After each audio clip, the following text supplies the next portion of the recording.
So starou partiou chodevaš ešte sa rozsekávať pekne každý víkendík na rešeto? A však ma poznáš, jasne, že stále chlácem, kámo. Prvú ligu, slovenské hádzané. Reprezentácii dokonca som. Fakt? Každý víkend v nepárne dni a sviatky. Kámo, mali by si s tým prestať. Čo? Prestať? Prestávanie je pre decka. Muži pokračujú, to si zapamätaj, kámo. Ja odkedy nepijem, sa každé ráno budím s tým, že ahoj svet, čo máš pre mňa pripravené dneska? Mám geniálnu náladu, geniálnu energiu. Tak to znie dosť trápne. To znie dosť trápne. Ja sa každý deň teraz cítim jak fucking SpongeBob. Tak nechýba ti ani trošku ten alkoholik? Vôbec mi to nechýba. Ani fakt, že pokýto? Nie. Nechýba ti ani ten pocit, keď si dáš shot vodky a postupne ťa celého zabalí to nádherné teplo. A potom ti je tak všetko nádherne jedno.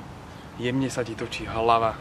Nie, vôbec mi to nechýba. A čo tak ten pocit, keď si dáš 2 pivečka a tie bublinky začnú pomaly postupne stúpať do hlavy a ty začínaš cítiť to nádherné alkoholové opojenie?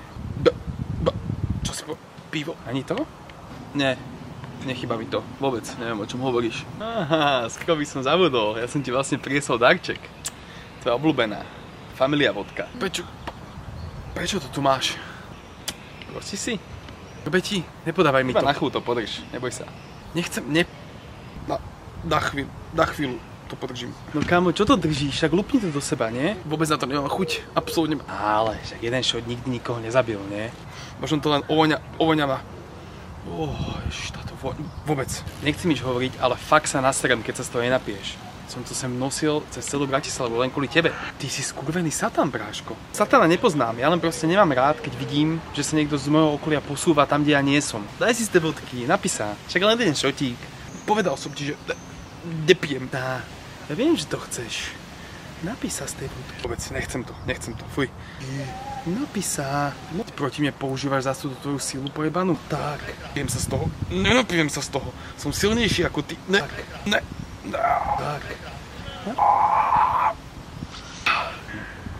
Ježišmaria.